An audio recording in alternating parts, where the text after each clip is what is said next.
உங்களோட பிள்ளைங்களை narcissistic parent control பண்ணுறாங்க, அவங்கள மேனிப்புலேட் பண்ணி பிரெயின் வாஷ் பண்ணி உங்ககிட்ட இருந்து பிரிக்க பார்க்குறாங்க, உங்களுக்கு அகெயின்ஸ்டாக அவங்கள திருப்புறதுக்கு ட்ரை பண்ணுறாங்கன்னு வச்சுக்கோங்க. இந்த மாதிரி சுச்சுவேஷனில் நச்சுகளுக்கு தான் கமிட்மெண்ட்ஸ்னாலே பிடிக்காதுல்ல.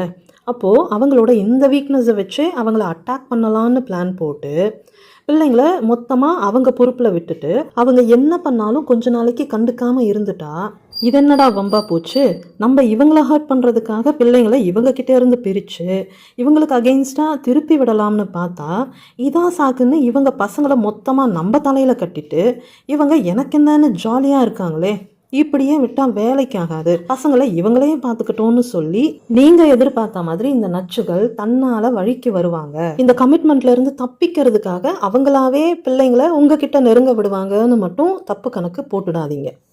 ஏன்னா இந்த மூவ் உங்களுக்கே பேக் ஃபயர் ஆகிடும், உங்கள் பிள்ளைங்களுக்கும் அது ஆபத்தாயிடும். ஏன்னா எல்லா நச்சுகளும் ஒரே மாதிரி யோசிக்க மாட்டாங்க. பெரும்பாலான நச்சுகள் இந்த சுச்சுவேஷனை கமிட்மெண்ட்டாக பார்த்து பயப்பட மாட்டாங்க. பிள்ளைங்க அவங்க கண்ட்ரோலில் இருக்கிறத பவராக தான் பார்ப்பாங்க, சுப்பீரியராக ஃபீல் பண்ணுவாங்க. பிள்ளைங்களை ஸ்கேப் கோட்டாகவும் கோல்டன் சைல்டாகவும் இன்விசிபிள் சைல்டாகவும் ரோல்ஸை ப்ளே பண்ண வச்சு அவங்கக்கிட்ட இருந்தும் சப்ளை எடுத்துப்பாங்க.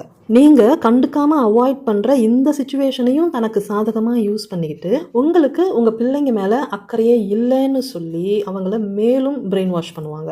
உங்களை அட்டாக் பண்ணுற வெப்பனாக அவங்கள யூஸ் பண்ணுவாங்க. ஆனாலும் பிள்ளைங்களை வளர்க்குறதுங்கிறது பெரிய பொறுப்பு தான் இல்லையா, அதை மட்டும் அவங்க எப்படி பண்ணுவாங்கன்னு கேட்டால் இதை அவங்க பொறுப்புங்கிற ஆங்கிளில் பார்க்கவே மாட்டாங்க, இன்வெஸ்ட்மெண்ட்டாக தான் பார்ப்பாங்க.